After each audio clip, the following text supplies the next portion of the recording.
পালপাড়া গ্রামের এই বাড়ি দুটি আসলে একই পরিবারের। এই বাড়ির বড় ছেলে ভালো কাজ করে বড় বাড়ি বানিয়ে আলাদা থাকে, আর ছোট ছেলে বড্ড গরিব, চাষ করে খায়, সেই মাটির বাড়িতে থাকে। কিন্তু এই দুই বাড়ির দুই বউ দুটোর মধ্যে সম্পর্ক একেবারেই ভালো নেই। বড় বউয়ের পাকা বাড়ি, অনেক টাকা আছে, তার জন্য ওর খুব অহংকার, কিন্তু ওর কোনো ছেলে মেয়ে নেই। এদিকে ছোট বউ মাটির ঘরে থাকে, তাই তার কোনো অহংকার নেই। ছোট বউয়ের একটা ছেলে আছে, সে খুব দুরন্ত, তাই তার সাথে বড় বউয়ের সব সময় অশান্তি লেগে থাকে। ছোট বউ তার ছেলেকে ওদের থেকে দূরে থাকতে বলে, সে কথা তো শুনলে হয়। পাকা বাড়ির বারান্দায় বড় বউ বসে আছে। এমন সময় ঘরের দরজা থেকে বারান্দায় প্রবেশ করলেন একটা গম্ভীর চেহারার লোক। ইনি বাড়ির বড় ছেলে। তিনি বারান্দায় এসে বললেন, কি গো, আমার মাছ ধরবার ছিপটা কোথায় বলতে পারো? তোমার মাছ ধরার ছিপটা তো বাইরের দেওয়ালের গায়ে হেলান দিয়ে রাখা থাকে, সেখানেই দেখো গিয়ে। না, এখানে তো ছিপটা দেখছি না। তাহলে আর কি, নিশ্চয়ই হরি নিয়ে গেছে মাছ ধরতে। সকালে একবার আমার কাছে চেয়েছিল, কিন্তু আমি ওকে দিইনি, তাই হয়তো না বলে নিয়ে গেছে। ছেলেটা দিন দিন চোর তৈরি হচ্ছে। বড় ছেলে আর কিছু না বলে চুপ করে ঘরে চলে গেলেন। বড় বউ ছোট বউদের বাড়ির দিকে তাকিয়ে বলল, কে রে ছোট, নিজের ছেলেটাকে সামলাতে পারিস না? ওকে বারণ করা সত্ত্বেও মাছ ধরার ছিপটা আমাকে না বলে নিয়ে গেছে। মহা ফাজিল হয়েছে তো দেখছি। মাটির বাড়ি, বাড়ির সামনে উঠোনের ওপর থাকা উনুনের কাছে বসে রান্না করছিল ছোট বউ। বড় বউয়ের কথা শুনে সে বলল, কি করবার করে বারণ করেছি তোমাদের জিনিস না নিতে, তারপরেও তোমাদের জিনিস যে কেন নেয় সেটাই তো বুঝি না। আচ্ছা, আমি দেখছি ও কোথায় গেছে, ওর কাছ থেকে ছিপটা নিয়ে আসছি। শুধু ছিপ নিলে কি হবে? একটু মারতেও শেখ, তাহলে আর পরের বাড়ি থেকে কারো কিছু নেবে না। না মেরে মেরে আদরে মদর করে দিয়েছিস ছেলেটাকে। ছোট বউ আর কিছু বলে না, রাগে গজগজ করতে করতে বাড়ি ছেড়ে বেরিয়ে যায়। ছোট বউ জানে তার ছেলে এখন পুকুর পাড়ে আছে, সে যখন ছিপ নিয়ে গেছে তখন সে ওখানেই থাকবে।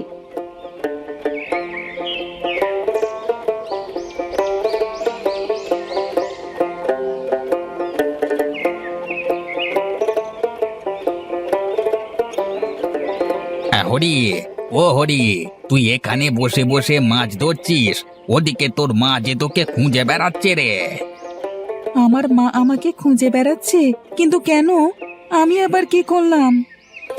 আমি অত শুনিনি বাবু, যেটুকু শুনলাম তুই নাকি তোর জেঠির বাড়ি থেকে মাছ ধরবার ছিপ চুরি করে এনেছিস।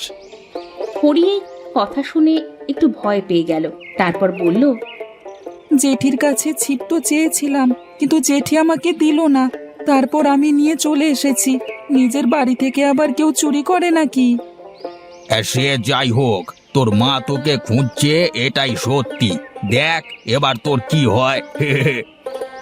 এই কথা বলে লোকটা হাসতে হাসতে চলে যায় আর বলতে থাকে, সত্যি বাবা, আজকালকার ছেলে মেয়েরা খুব ফাজিল হয়েছে দেখছি। লোকটা চলে যাওয়ার পর হরি পুকুর পাড়ে বসে মনে মনে ভাবতে লাগলো, সত্যি কি ওর মা ওকে মারবে? যদি মারে তাহলে কি ওর জেঠিও ওকে মারবে? তারপর নিজের মনেই বলে, কেন যে আজকে সকালে মাছ ধরতে ইচ্ছে হলো? ঠিক এমন সময় হরি দেখতে পেল ওর মা সামনের পথ দিয়ে ওই দিকেই হেঁটে আসছে, আর ওর মায়ের হাতে রয়েছে একটা লাঠি। তাই দেখে হরি ভয় পেয়ে যায়। হরির মা বলে, কিরে, তুই সকাল থেকে এখানে এসে বসে আছিস? আর তোকে আমি কতবার করে বারণ করেছি না, জেঠিদের কোনো জিনিস তুই নিবি না? তোকে কোনো কথা বললে তুই আমার কোনো কথা শুনবি না, এই ঠিক করেছিস তাই তো? হরি সব শুনল, কিন্তু কোনো উত্তর দিল না। তারপর হঠাৎ ও ছিপটা ওখানে রেখে সামনের পথ দিয়ে ছুটে পালিয়ে গেল। হরিণ মা বলল, এই দাঁড়া বলছি, পালাবি না একদম, দাঁড়া। তুই আজ বাড়িতে ফিরবি না, তারপর দেখ তোর কি করি আমি। এরপর হরিণ মা নদীর পাড় থেকে ছিপটা নিয়ে ফিরে যায় আর ছিপটা গিয়ে বড় বউদের বাড়ি রেখে দেয়। হরি এদিক ওদিক ঘুরে গ্রাম্য পথ দিয়ে যখন বাড়ি ফিরল তখন দুপুর হয়ে গিয়েছে। মাটির বাড়ি, সামনে ছোট উঠোনের ওপর ওর মা উনুনের ধারে বসে রান্না করছে। হরি গিয়ে মুখটা কাঁচুমাচু করে উঠোনের ওপর দাঁড়ালো। ওর মা ওকে দেখতে পেয়ে বলল, কিরে হতভাগা, তোর আসার সময় হয়েছে এতক্ষণে? হরি কোনো উত্তর দেয় না, চুপ করে দাঁড়িয়ে থাকে। হরির মা বলে, তোকে আমি বারণ করেছিলাম না যে জেঠিদের বাড়ি থেকে কোনো কিছু না নিতে? তুই সেই আবার নিয়েছিস। কাকে বলে মাছ ধরার ছিপটা নিয়েছিলি তুই? আমি তো জেঠিকে বলি ছিপটা নিতে চেয়েছিলাম, কিন্তু জেঠি তো আমাকে দিল না, তাই আমি নিয়ে গেছিলাম। এই কথা শুনে হরির মা উনুনের পাশে থাকা একটা লাঠি নিয়ে হরিকে মারতে থাকে। উফ, লাগছে লাগছে মা, লাগছে লাগছে। হরির মা বলে, আর করবি বল? আর কারো বাড়ি থেকে না বলে জিনিস নিবি? না মা, আর নেব না, কখনো নেব না, আর নেব না। অনেকক্ষণ মারার পর ওর মা আবার রান্না করতে বসলো। হরি মুখ নিচু করে বারান্দায় গিয়ে চুপ করে বসে থাকলো। একদিন বিকেলে সবাই ঘুমোচ্ছে, পাকা বাড়ি, আশেপাশে কোনো লোক নেই। বাড়ির সামনের আম গাছটায় অনেক আম ধরেছে। হরি গিয়ে আম গাছে উঠে আম পাড়তে লাগলো। এমন সময় গাছের একটা ডাল ভেঙে উঠোনের উপর পড়ল। সেই আওয়াজ শুনে ঘুম ভেঙে বড় বউ ছুটে বাইরে চলে এসে দেখল হরি ওদের গাছ থেকে আম পাড়ছে। বড় বউ বলল, কিরে, তুই কি চোর হবি বলে ভেবে নিয়েছিস? বড় বউয়ের গলার আওয়াজ শুনে হরি ভয় পেয়ে গেল। বড় বউ বলল, আগের দিন ছিপ চুরি করে নিয়ে গিয়েছিস, আর তারপর আজ আম চুরি করছিস? কি ভেবেছিস আমরা ঘুমিয়ে থাকবো আর সেই ফাঁকে এসে তুই আম চুরি করে নিয়ে যাবি? তুই নিচে নাম আজকে, তারপর দেখ আমি তোর কি করি। হরি মনে মনে ভাবে, ধরা যখন পড়েই গেছি তখন নামতে তো হবেই। কোনো রকম ভয়ে ভয়েতে হরি গাছ থেকে নিচে নামে। বড় বউয়ের চিৎকার শুনে ঘর থেকে বড় ছেলে বেরিয়ে আসে। হরির বাবা মাও ঘর থেকে বেরিয়ে আসে। বড় বউ নিচে পড়ে থাকা একটা লাঠি নিয়ে হরিকে মারতে মারতে বলে, আজ আম চুরি করছিস, কাল তো টাকা চুরি করবি। তোকে আম চুরি করতে কে শিখিয়েছে? তোর মা? এদিকে বড় বউ হরিকে মারতে মারতে মাটির বাড়ির উঠোনের সামনে নিয়ে এসে দাঁড়ায়। সেখানে দাঁড়িয়ে আছে ছোট বউ ও তার স্বামী। বড় বউ বলল, কেড়ে ছোট, সামান্য আম খাওয়ানোর জন্য তোর ছেলেকে আমাদের গাছের আম চুরি করতে পাঠিয়ে দিয়েছিস? না দিদি, আমি পাঠাবো কেন? আমি তো জানতামই না ও খেলতে বেরোনোর নাম করে বেরিয়ে গেল বাড়ি থেকে। তারপর যে ও তোমাদের ওখানে গিয়েছে সেটাও তো আমি জানি না। তোমাদের বলে আর হবে না, আমি বাড়ির পাশ থেকে বেড়া দিয়ে ঘিরে নেব। এরপর যেন তোর ছেলেকে আমার বাড়ির কোনো জিনিস চুরি করতে না দেখি। এই কথা বলে বড় বউ চলে যায়। হরির মা হরিকে মারতে থাকে খুব।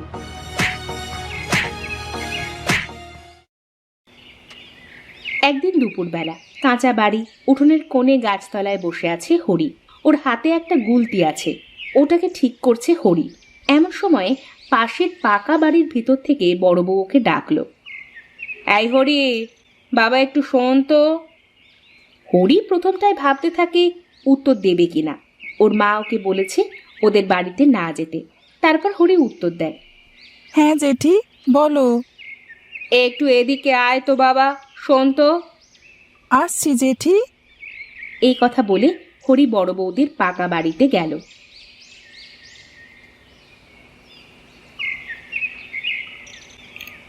আমাকে একটু গ্রামের দোকান থেকে ডিম কিনে এনে দিবি? হ্যাঁ, এনে দিচ্ছি। বড় বউ ঘর থেকে একটা ব্যাগ আর টাকা এনে হরির হাতে দিল। হরি ব্যাগটা নিয়ে বাড়ি ছেড়ে রাস্তায় বেরিয়ে গেল।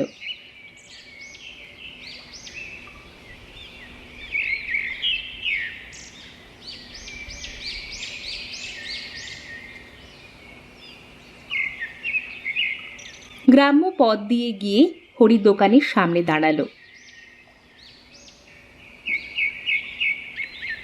তারপর টাকা দিয়ে ডিম কিনে নেওয়ার পর ফেরত টাকাটা নিতে ভুলে গেল। ডিম নিয়ে গ্রাম্য পথ দিয়ে ফেরত আসার সময়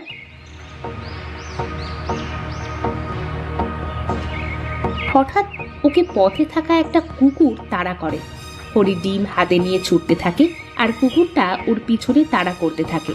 খানিক দূরে গিয়ে পথে পড়ে থাকা একটা গর্তে পা বেঁধে হরি মাটিতে পড়ে যায় আর পাশে পড়ে থাকা একটা ঢিল নিয়ে ও কুকুরের দিকে ছুঁড়ে মারে। ঢিলটা কুকুরটার গায়ে না লাগলেও কুকুরটা ওখান থেকে পালিয়ে যায়। কুকুরটা চলে যাওয়ার পর ওর খেয়াল হলো মাটিতে পড়ে ডিমগুলো সব ফেটে গেছে। সাথে সাথে ওর ভয় লেগে যায়। মনে পড়ে যায় ওর জেঠির ভয়াবহ ব্যবহারের কথা। নিশ্চয়ই ওর জেঠি ওকে মারবে আজ। তারপরও ওখান থেকে উঠে কাঁদো কাঁদো ভাবে খালি ব্যাগটা নিয়ে জেঠির সামনে যায়।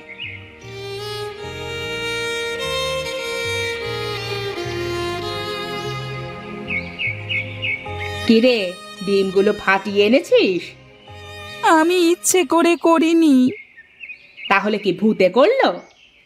হরি এরপর পথে ঘটে যাওয়া সব ঘটনা জেঠিকে বলল, কিন্তু বড় বউ ওর একটা কথাও বিশ্বাস না করে বলল, আসলে তুই ইচ্ছে করে রাগ করে ডিমটা ফাটিয়ে এনেছিস। আচ্ছা, ফেরত টাকাটা কই? হরি একটু ভেবে বলল, যা, টাকাটা আমি নিতেই ভুলে গেছি। টাকা নিতে ভুলে গেছিস নাকি সেই টাকায় লজেন্স কিনে খেয়েছিস? আমি লজেন্স কিনে খাইনি, টাকাটা আমি ফেরত নিতে ভুলে গেছি। তুই আবারও মিথ্যা কথা বলছিস। তোকে না মারলে তুই শুধরাবি না। এই কথা বলে বড় বউ বারান্দায় থাকা একটা লাঠি নিয়ে ওকে মারতে আসার সময় সিঁড়িতে পা পিছলে পড়ে যায়। তার পায়ে আঘাত লাগে। বড় বউ পড়ে যাওয়ার সাথে সাথে হরি ছুটে গিয়ে বড় বউয়ের হাত ধরে তুলে উঠে বসতে সাহায্য করে। তারপর ভিতর থেকে জল এনে পায়ে ম্যাসেজ করে দেয়। তারপর হরি বলল, জেঠি, জেঠি, তোমার পায়ে খুব ব্যথা লেগেছে তাই না? এত বাজে ব্যবহারের পরেও হরির তার জেঠির প্রতি এত ভালোবাসা দেখে বড় বউ মনে মনে ভাবল, ছেলেটা এত ভালোবাসে তাকে, অথচ সে ওর সাথে কত বাজে ব্যবহারই না করেছে। আজ বাড়িতে কেউ নেই যে তাকে এই সময় সাহায্য করবে। যাকে সে মারতে যাচ্ছিল সেই ওর পড়ে যাওয়াতে কষ্ট পাচ্ছে, সাহায্য করছে। বড় বউ বলল, ব্যথা লাগছিল কিন্তু এখন ঠিক আছি। তুই তো অনেকক্ষণ পায়ের ওপর ম্যাসেজ করে দিলি। এরপর বড় বউ হেসে হরিকে বুকে টেনে নেয়। ঠিক এমন সময় হরিকে ফিরিয়ে নিয়ে যেতে হরির মা আসে। বড় বউ বলল, আমায় ক্ষমা